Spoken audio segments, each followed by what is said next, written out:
Welcome to Sizzle Fantasy Sports, the channel with the most sizzling hot fantasy takes and analysis, presented by your host, Gavin. Rodgers clean pocket, throws the middle to Yancey, Devante, touchdown, and a dagger!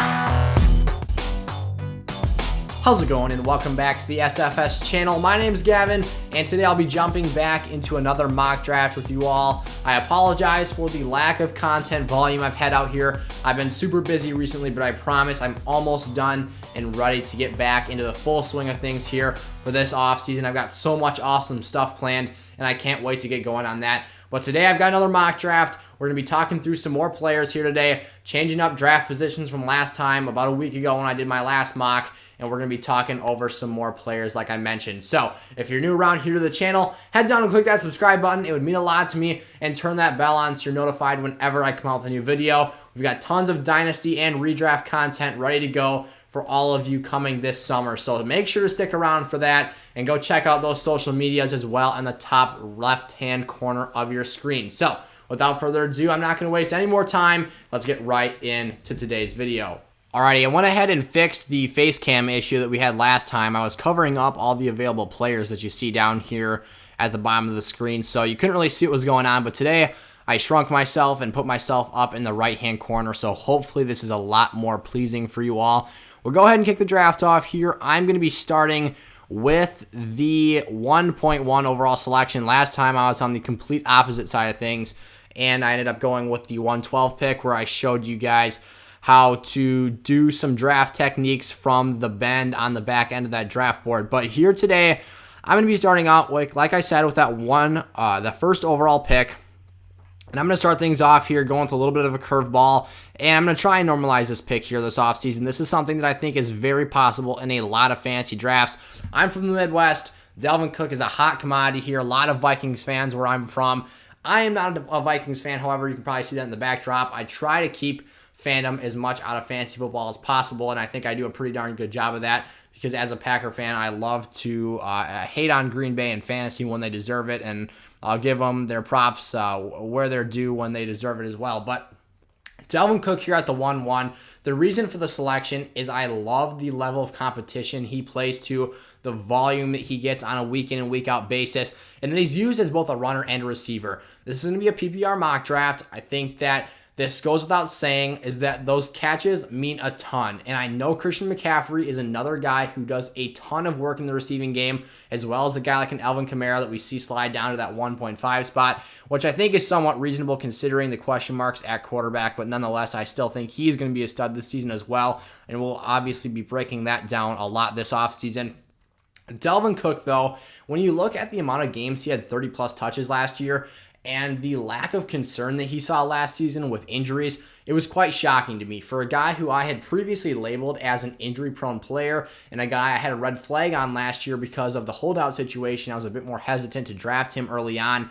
He was absolutely exceptional. He missed one game due to injury, and then obviously didn't play the bye week. But other than that, he was available for every contest last year in fantasy football. Added another game this season. I think he's going to be electric once again. The thing I think that is most underrated and least appreciated about Dalvin Cook is actually something that has nothing really to do with him, and that's the schedule he plays in division. He gets 6 really favorable games every year, where last year his toughest in division game for a defensive front is probably the Chicago Bears. He was able to grind that game out, and he was able to be pretty darn effective in those contests. But he gets the Lions and the Packers, two of the bottom of the league teams in terms of rushing defense last year. He gets those 4 total games next year. The Lions are a team that is in complete rebuild mode right now. They addressed that defensive line a lot in the draft, but they didn't address it in the first round, which I think is something that you look more towards as an instant impact on that side of the ball. They're obviously trying to get better there, but it's not going to be a switch, an instant fix. Dalvin Cook is still an electric runner. He's still an elite football player. He's going to go out there and make big plays. I'll continue talking about him in a second here, but I really want to make sure that I don't get auto-picked here. I've only got about 45 seconds to make my pick. So right now, with, in my opinion, a top 2 running back at the very least on my team here, I am definitely looking for a top-end wide receiver, and if that's not something that I see here, I think I'll just go back and plug back into the running back position. I've preached on the channel here in all my mocks this offseason, try not to limit your upside in the first 2 rounds. Look for players that are going to give you top end value. And I've got back-to-back picks here, so I'm pretty comfortable taking a chance. I'm going to do something a little bit against the grain. So I got 10 seconds. I'm winding down on time here. I think at the back end of the second round, what I'll end up doing is just taking Joe Mixon, because I see that as a safe pick right here. I would like to have went wide receiver there, but I just didn't want to run out of time and get auto-drafted. Let's see. My top pick probably would have been Pat Mahomes there. I think that's fair, but for a quarterback position that is insanely deep this year, I wouldn't necessarily like the level of depth that I could acquire later on in the draft. I don't necessarily want to invest too highly into a quarterback when there's so many other great players that put up those huge numbers.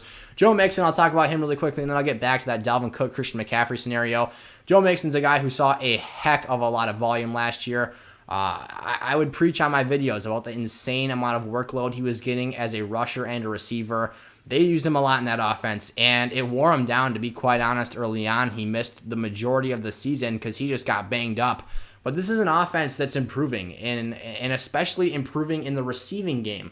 I think that's going to help take a little bit of the load off Joe Mixon. I think it's going to make him a more efficient player. He's still going to see the 3-down work that we've seen out of him in previous seasons. Zach Taylor has actually already said he sees Joe Mixon as a 3-down back. That's huge for fantasy owners. He's going to see the rushing and the receiving value. He's going to get the goal line work. Gio Bernard's out of there, so while they still have other guys in the roster that are certainly going to see time, no player, even the best running backs, he's 100% of the work share. Mixon's going to be heavily involved and heavily utilized in that offense. I think that's a pretty solid pickup there. This time around here, though, a minute and a half, I'm going to make sure I make the right choice here based off what I see on the board. A guy like a Keenan Allen here is a player I really love. I'm expecting a huge pop out of Justin Herbert here, and that's a guy who's, if we look at the quarterback position all the way down here, his ADP is 76, so a guy we can pick up quite a bit later.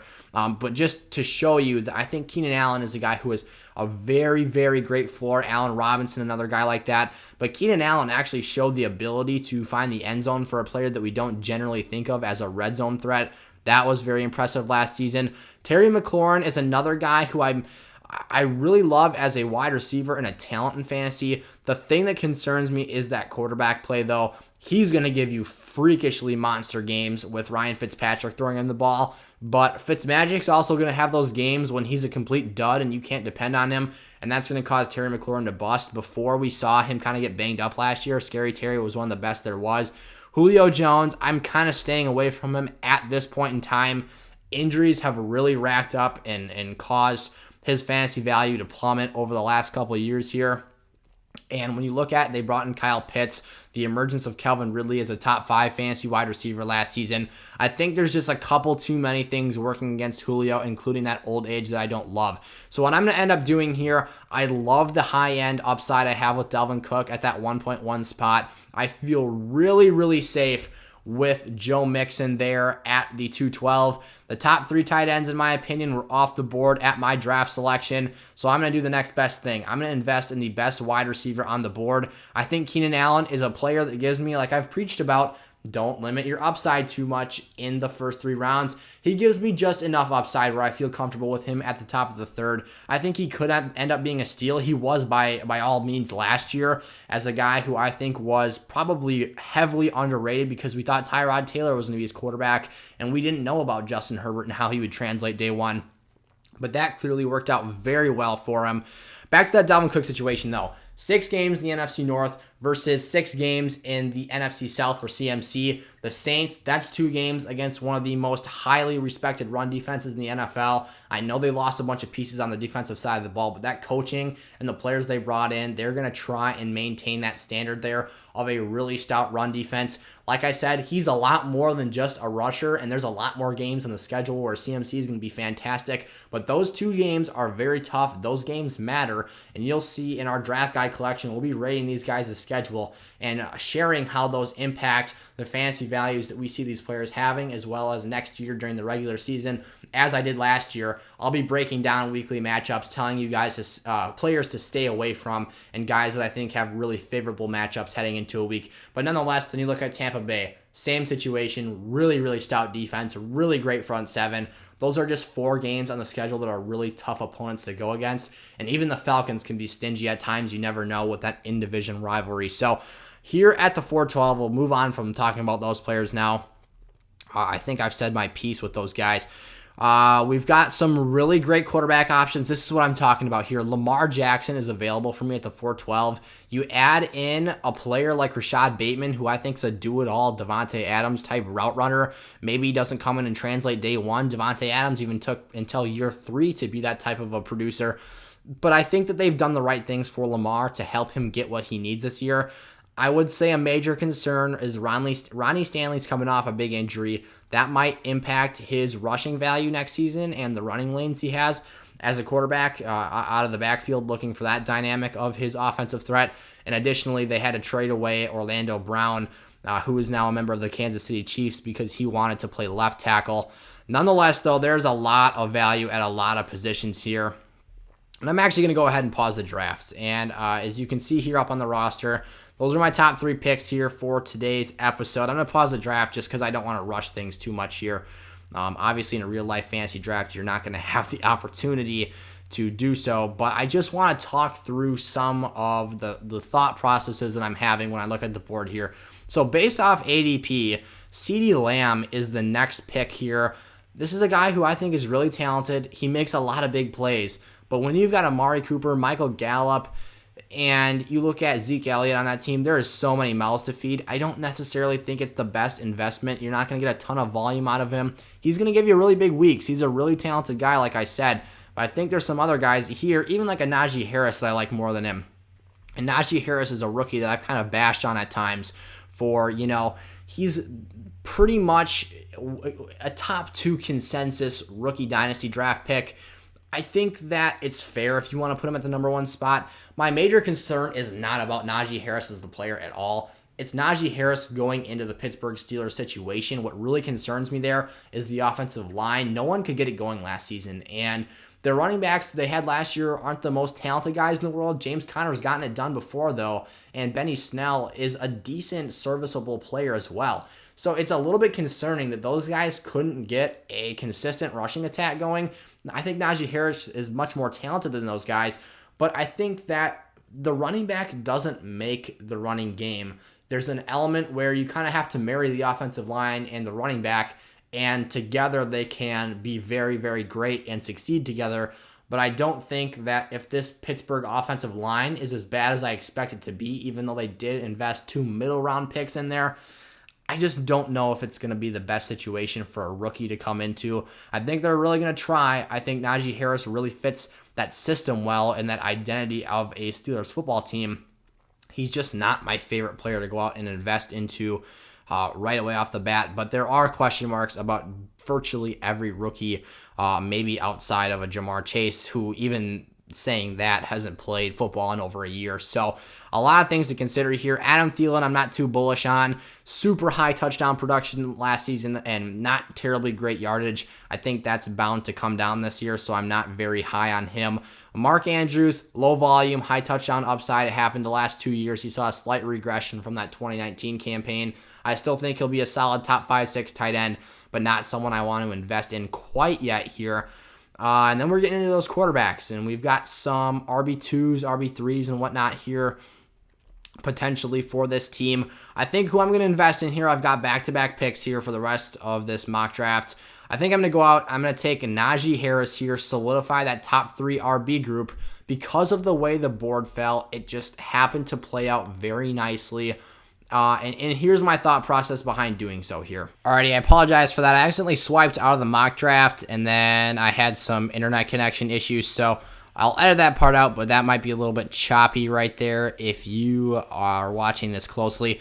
So at the 412, what I ended up saying was I'm going to take Najee Harris here. I had to resume the mock draft, and that's when I had my little oopsies there. So I'm going to take Najee Harris here. I don't overly love, and I'm not going to be a guy this offseason who consistently drives home the point that you need to take 3 running backs in the first 4 rounds, because this actually pretty much goes against what I like to tell fantasy players to do, because like I said, I think it limits upside quite significantly.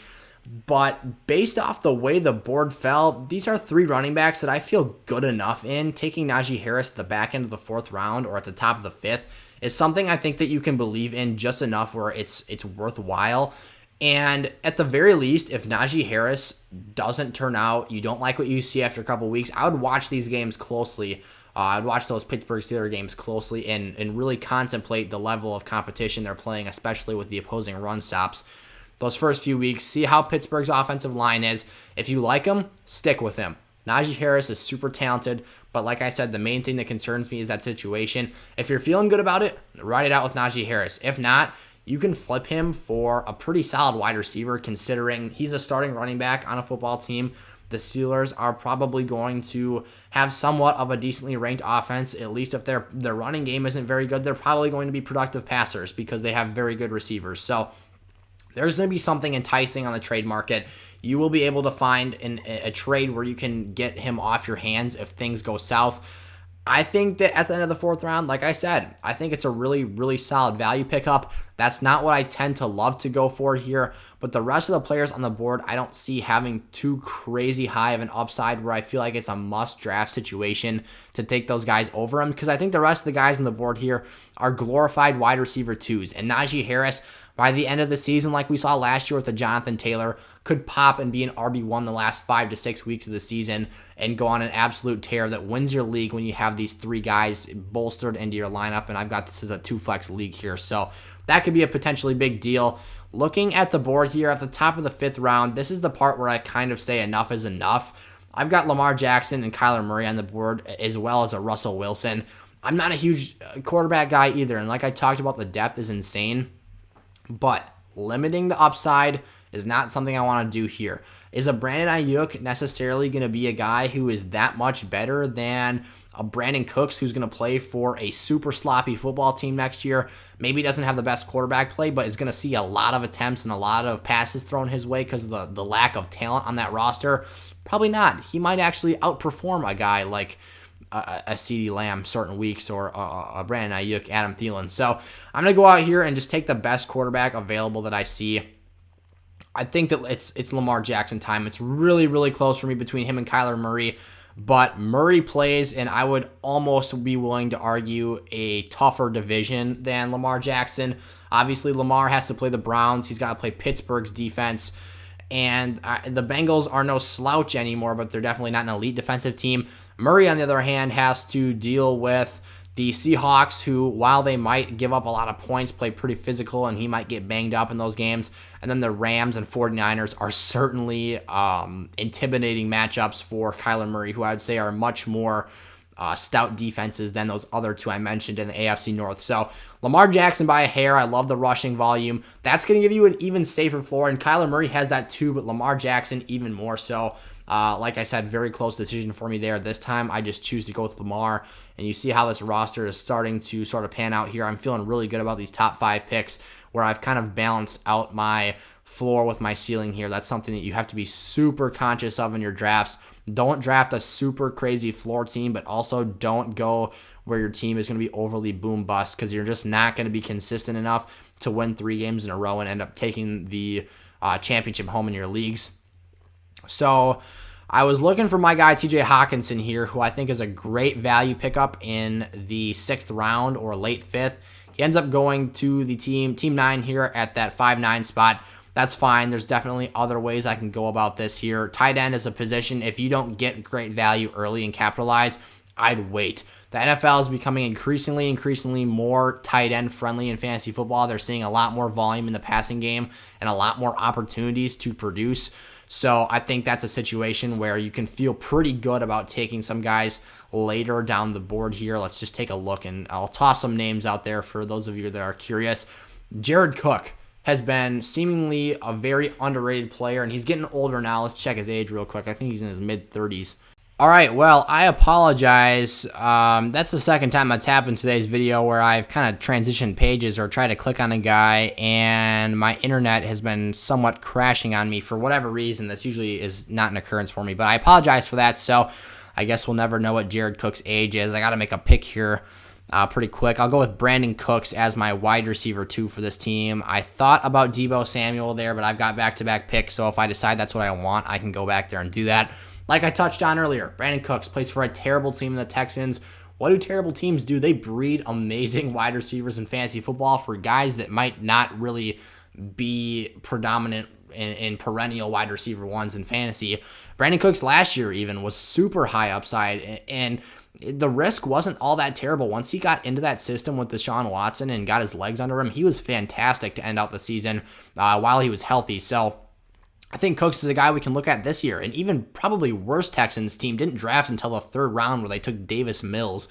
They're going to be struggling this year. And all they seemingly did was sign running backs and quarterbacks this offseason. So whether Deshaun Watson's the quarterback or it's Tyrod Taylor, I'd feel pretty solid about Brandon Cooks being the dominant player in that offense as the top dog at the wide receiver position. He's got, Kiki QT and Randall Cobb competing for targets. That's nothing significant. This is a guy who has been a 1,000-yard receiver on 3 or 4 teams in his career. So very, very productive player. And I think we might honestly go out here and take Will Fuller as a wide receiver 3.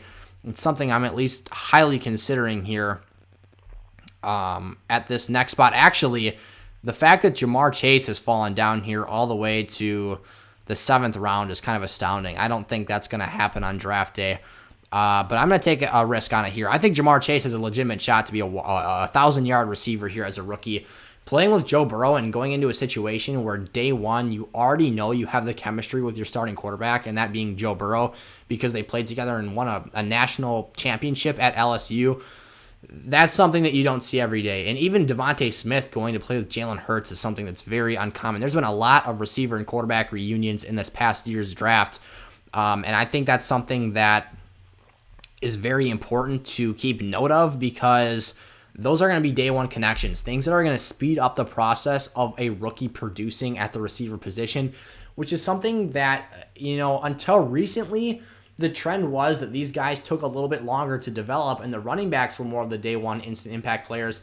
That's kind of changed. Your DK Metcalfs, your AJ Browns, Terry McLaurins kind of started to change that trend in 2019. And then in 2020, we see Justin Jefferson walk in and dominate, and others as well.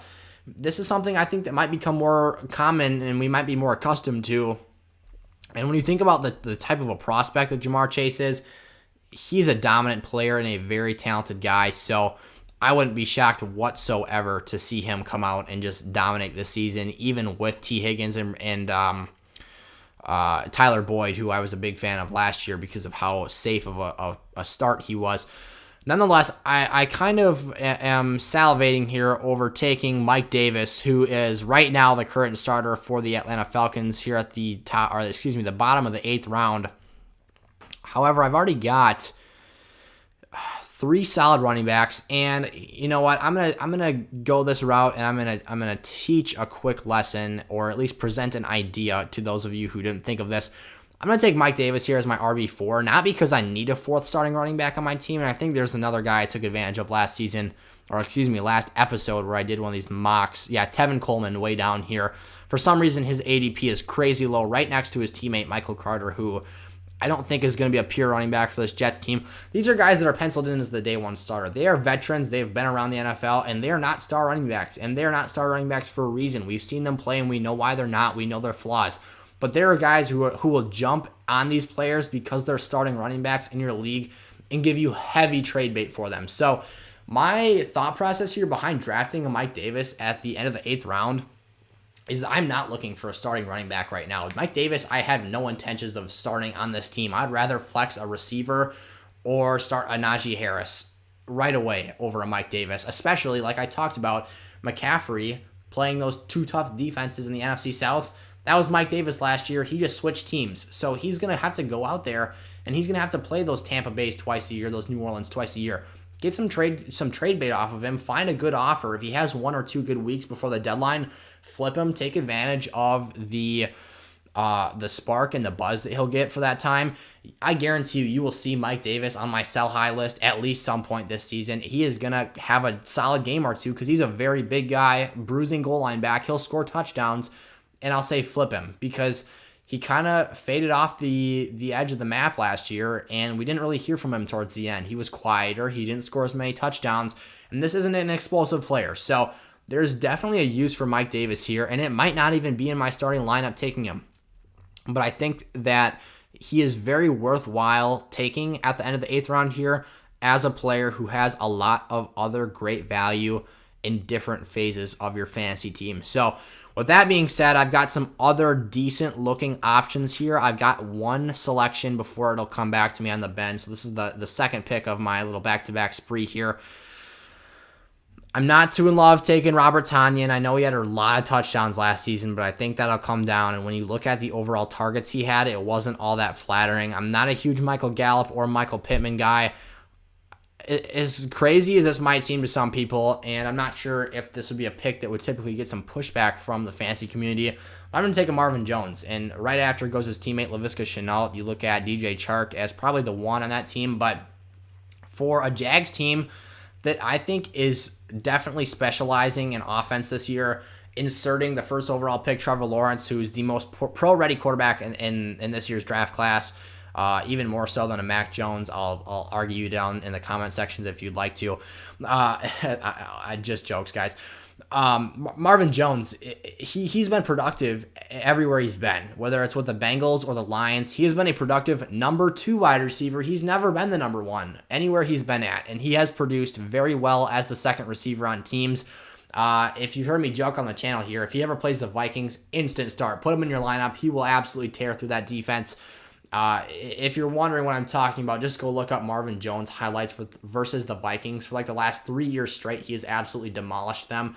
But nonetheless, he's going to come in. Maybe he's not the number 1 receiver. Maybe it is DJ Chark. It could be Marvin Jones, but you just never know. I think he's going to come in, and as the wide receiver 3 on my team, I think it's a 4, the wide receiver 4 behind a Jamar Chase. He's, again, not a guy you're looking at starting all too much. And when you look at his division and the teams he's playing, you look at the Colts and the Texans. I mean, the Colts are a bit more stingy, but the Texans for sure, that's a game when he can have some big performances and put up a lot of numbers there. I think there's something to be had here. The Titans have a very weak secondary as well. So a lot of things I think are able to be taken advantage of here. And I might want to go out and snatch one more wide receiver running back combo. I like the idea of a Javonte Williams. I think I'm going to go out and pick that here over Devante Smith. It's a tough choice for me, but since I just invested in a wide receiver, I might as well go out and get one more running back. I think that right now it's Melvin Gordon or bust for the Broncos. And as soon as they determine that once the Broncos determine that Melvin Gordon's no longer the guy, Javonte Williams is going to absolutely pound the rock in Denver, and I think he's going to put up really good numbers. I loved what I saw on tape. Super dynamic player, very, very versatile piece of that offense. He's a guy that I could see dominating that team that division for a while, because when you look at Kansas City's that load up in the secondary and try and prevent the pass, Javonte Williams is going to come in there and run all over him. He can be used on the goal line in the receiving game and whatnot. The Chargers even, I think that's a favorable matchup, and the Raiders especially. So I love the in-division matchups. I love the talent. It's just a matter of time. He's not going to be a day 1 starter. It will be Melvin Gordon. But if Melvin goes down, if Melvin loses the starting role, he had a second-round draft capital invested into him, so Javonte Williams will be used in the very near future, I would assume. Maybe even, like I talked about with my Najee Harris pickup. A back end of the season breakout could be huge for him, and he could put up some monstrous numbers. So, with that being said, I've done a lot of talking here, so I think I'm just going to go out here and pick Devante Smith. This is the next guy I talked about in my Dynasty videos and just rookie videos in general as having the best shot to be a rookie receiver that comes in and makes a day 1 impact. I talked about it earlier in this video. Pairing him with a quarterback he's played with in college, I think, is something highly underrated to consider. And I love talking about fantasy analytics and metrics and whatnot, but there's something that you just can't say to the effect that chemistry has with your quarterback to on-field production, and just knowing that Devante Smith has practiced, taken reps with Jalen Hurts before. And then when you look at the Eagles roster, and while I have major question marks about Devante Smith's weight and whatnot and how that'll translate to the league, I know he's going to come out there, put the work in, and at the end of the day, probably be the best route runner at all 3 levels of the defense on this team. So in turn, he's probably going to see the most targets. And I think that volume is something I constantly come back to here, regardless of what position it's at. You want high volume passing quarterbacks, high volume rushing running backs, guys who get work in the receiving game. And then when you look at your receivers, you want your top dog to be a 10 to 12 target per game type player.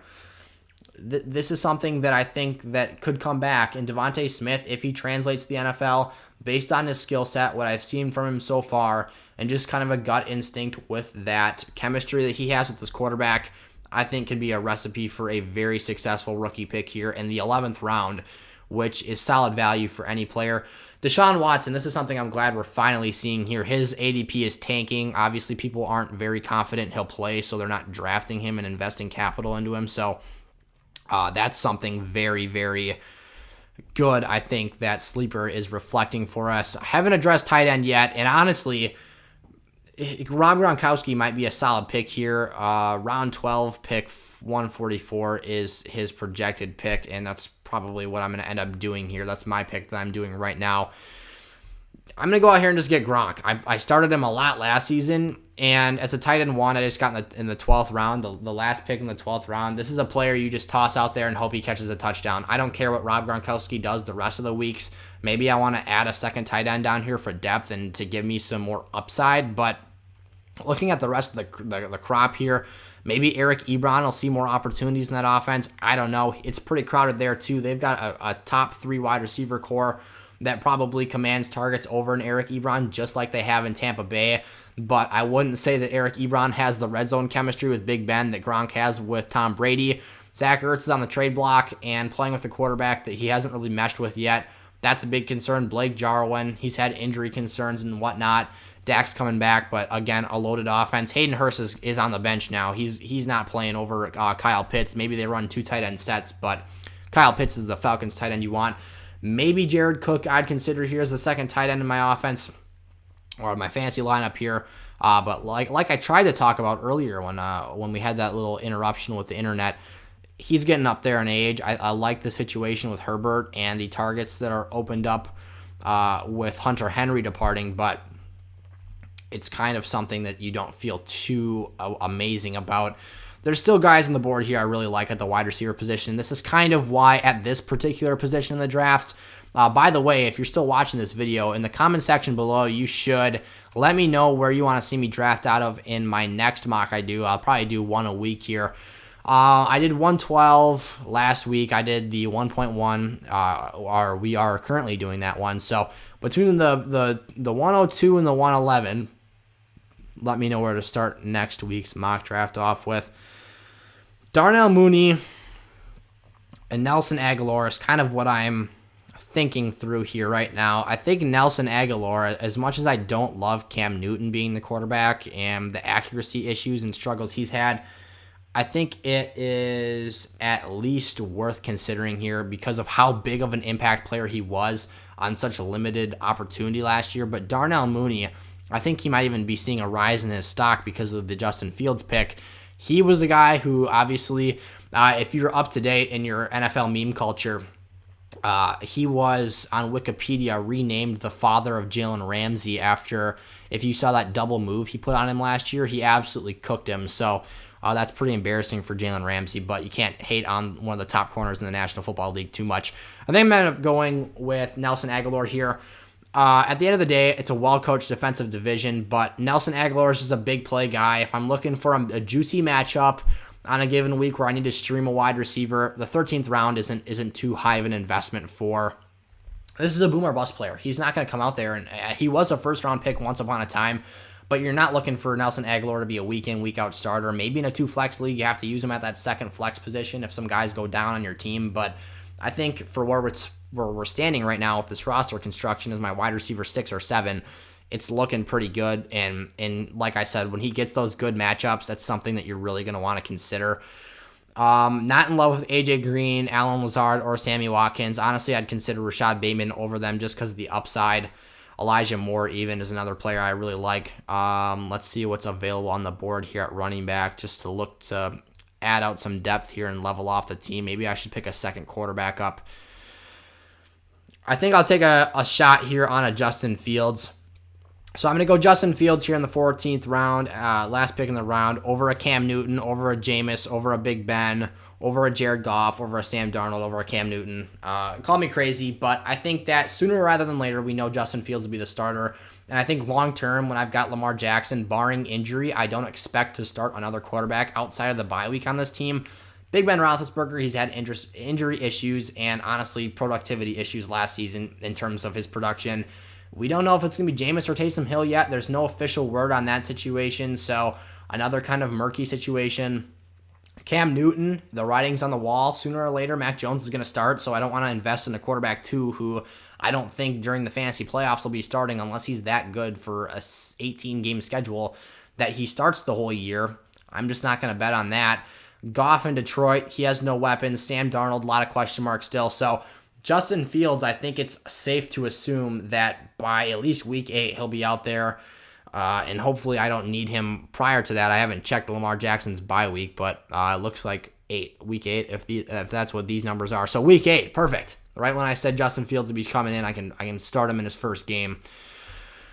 15th round, I've got 5 picks left on the block here. I need a defense still. We're not going to worry about that, though, for quite a bit.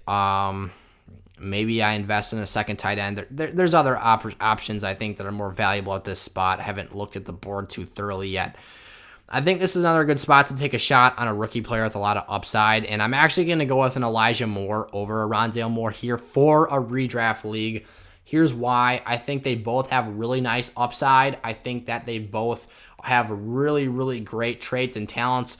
But Elijah Moore is going to be on a team that's losing a lot more games. They're going to need to throw the ball a lot more. And I think that Zach Wilson, being that improv type player, the ad-libber that likes to get outside the pocket and sail the rock down the field, he's going to go for more home run shots than Lamar Jackson is. And he's ultimately probably going to find really good chemistry with a fellow rookie on his team. We've seen that even with a Dwayne Haskins, who wasn't very good for the Washington football team, but him and Terry McLaurin had this thriving relationship where you could at least count on that week in and week out.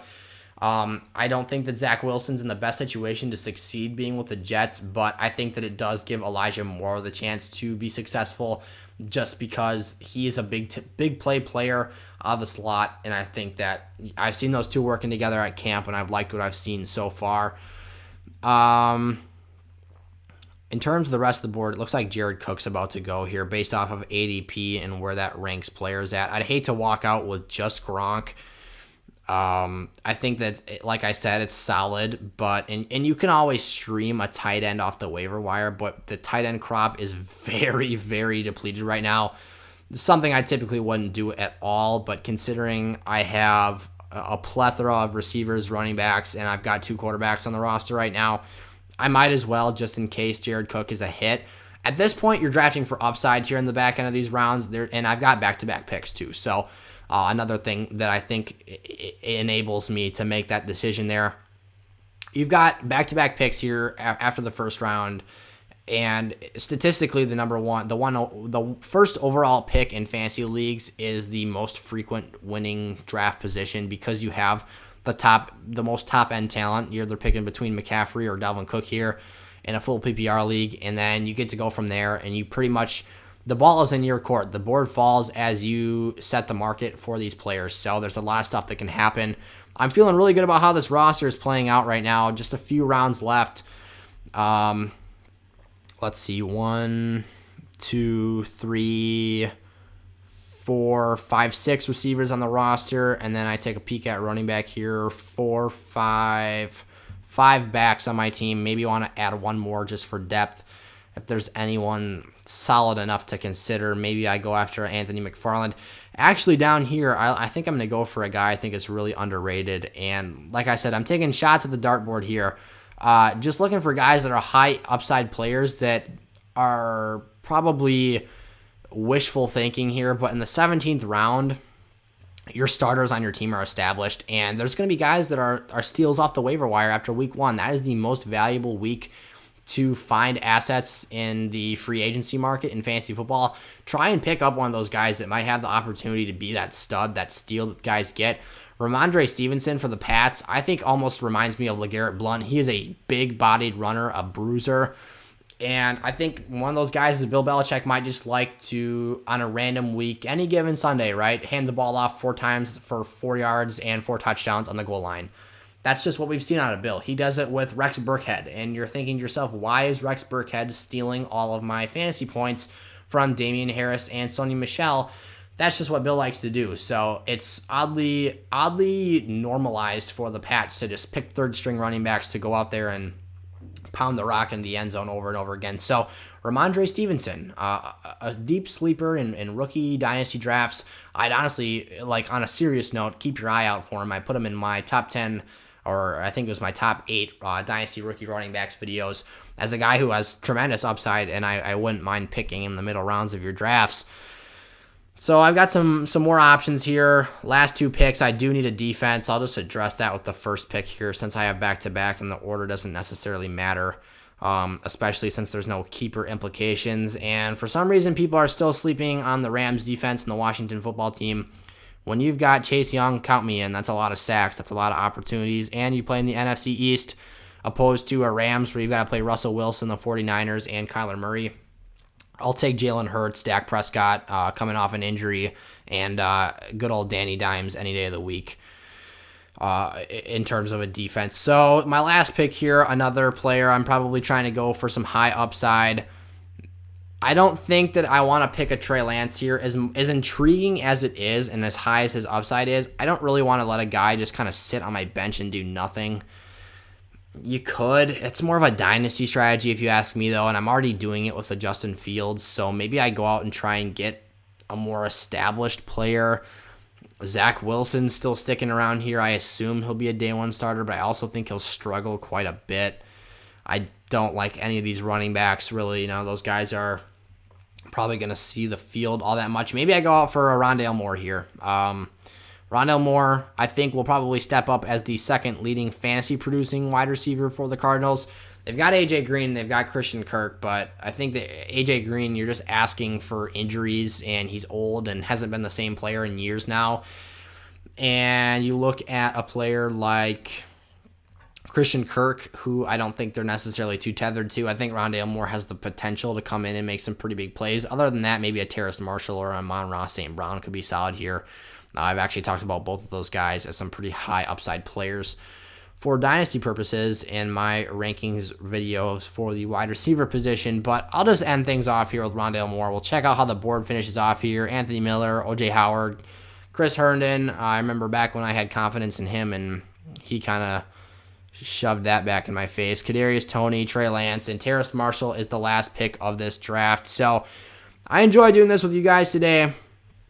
Just take one more quick overview of the team. Lamar Jackson, Delvin Cook, Joe Mixon, Keenan Allen, Brandon Cooks, Rob Gronkowski, the top tight end in that core, Najee Harris, Jamar Chase, the Washington football team, and I'll let you just look at the bench for yourself here.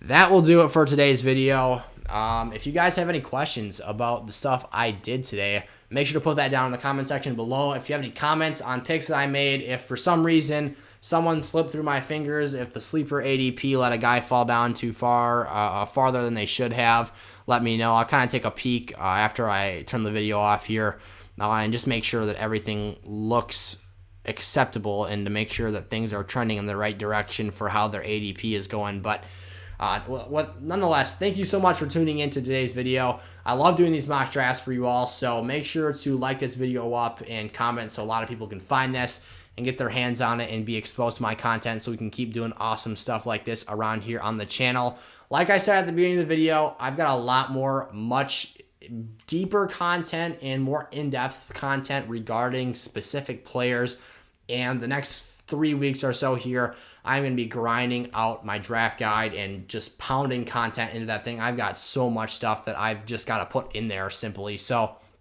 thank you so much for tuning into today's video.